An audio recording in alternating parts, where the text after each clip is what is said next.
Now, tensions are on the rise again between Israel and the Palestinian territory. In the latest, Israel has carried out its first airstrikes on the Gaza Strip in months. The strikes are said to be in response to a rocket fired from the Palestinian enclave.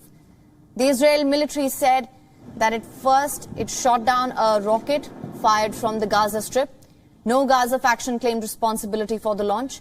In response to the launch from Gaza into Israel, Israeli airstrikes hit camps used by Emmaus and other Gaza factions.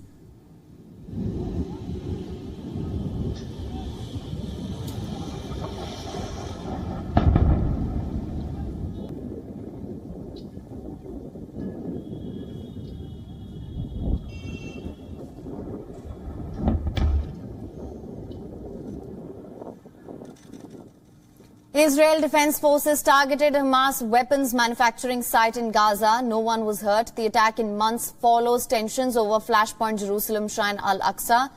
The rocket attack and retaliatory air raid follow a weekend of Israeli-Palestinian violence in and around Jerusalem's Flashpoint Al-Aqsa Mosque compound. More than 170 people, mostly Palestinian demonstrators, were wounded. The violence recalled clashes from last year that helped fan an 11-day war. Palestinians accuse Israel of encroaching Al-Aqsa during the Muslim holy month of Ramzan. Israel says Palestinian protesters seek to disrupt Muslim prayer for political ends. Today, the UN Security Council will meet over violence around Jerusalem's holy site.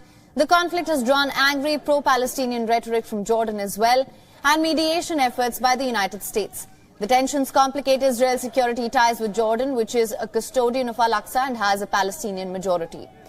Jordan's King Abdullah earlier told UN Secretary General Antonio Guterres that Israel's Al-Aqsa policy seriously undermines chances of it making peace with the Palestinians.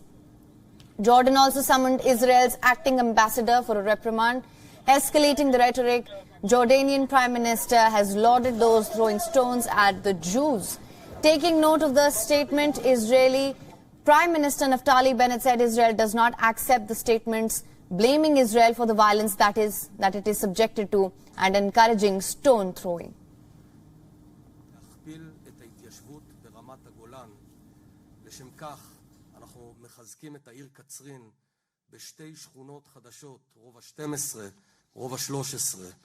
לשם כך אנחנו גם מקימים שני יישובים חדשים ברמת הגולן, היישוב אסיף והיישוב מטה. وهنا لابد لي أن أحيي كل فلسطيني وكل من موظفي القوافل الإسلامية الأردنية الواقفين بشموخ مثل المآذن طولا والمطلقين حجارهم وابلا سجيلا على كل المتصهينين المدنسين بحماية الحكومة الاحتلال الإسرائيلي للمسجد الأقصى. وأخطر التجليات التي تمت يوم أمس الأول عندما كان هناك محاولة لمسنا منها أن هناك مدخلا تصدينا له ونتصدى له لإجراء أو محاولة التقسيم المكاني والزماني ללחרם אל-קודס א-שריף. אמרה את ההתבטאויות שמאשימות את ישראל באותה אלימות שמופנית נגדנו, ועוד יש מי שמעודד לזרוק אבנים ולהפעיל אלימות כנגד אזרחי מדינת ישראל.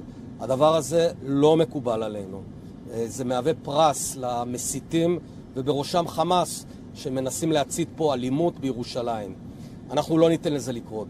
מדינת ישראל תמשיך להעניק ולשמור על כבודם של כולם, לאפשר לכולם לחגוג בירושלים, ובראש ובראשונה כוחותינו ימשיכו להעניק ביטחון לאזרחי מדינת ישראל. Now in Washington, the State Department said that U.S. officials engaged in phone calls with Israelis, Palestinians, and also Arab representatives.